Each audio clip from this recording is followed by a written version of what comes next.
Европската перспектива, уставните измени и стандардот на граѓаните повторно во центарот на политичкиот судир меѓу власта и опозицијата.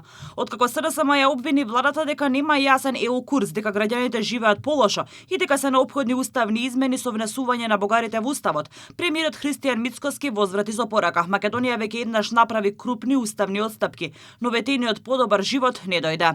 Првиот човек на владата истакна дека СДСМ најмалку треба да зборуваат за уставни измени. Оти кога тие беа на власт го сменија името, ветуваа ЕУ интеграција, подобро здравство, образование и економија.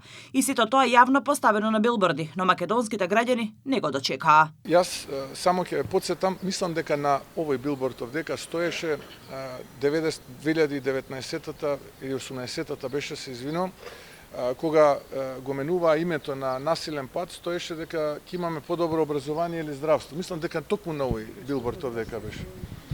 Донесоа ли? Кога го сменија името? Донесоа ли бесплатно здравство? Донесоа ли по-квалитетно образование, подобра економија, повисоки пензии, повисоки стипендии? Донесоа ли? Не само неколкумина од голтари стана милионери.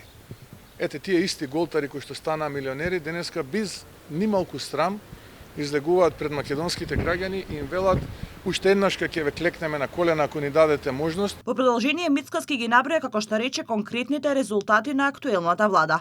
Линарно зголемување на пензиите, субвенции од 250 евра за млади за електронски уреди, реконструкција на студентските домови, зголемени стипендии и подобрени услови за студентите. Во земјоделството тврди приносите се зголемени за околу 30%, како резултат на редовно снабдување со вода. За политиките кои ги водеа СДСМ како власт, а и сега како опозиција, премиерот оценува дека таа политика е поразена и дека на избори ќе биде, како што рече, декласирана.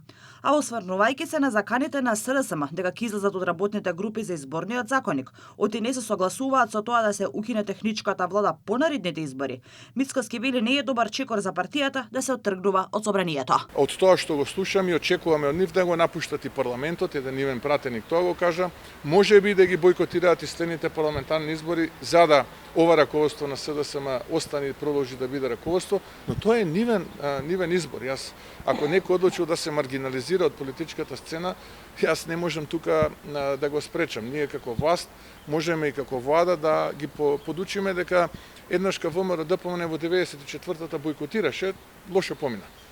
Но со тоа што лошо помина ВМРО, помина и лошо Македонија. Дали тоа ќе значи поведок на нова политичка криза? Премиерот дециден. Тие рече си имаат двотретинско мнозинство во парламентот и нема да дозволат реформските закони да трпат, заради тоа што некој сака да се маргинализира партијата.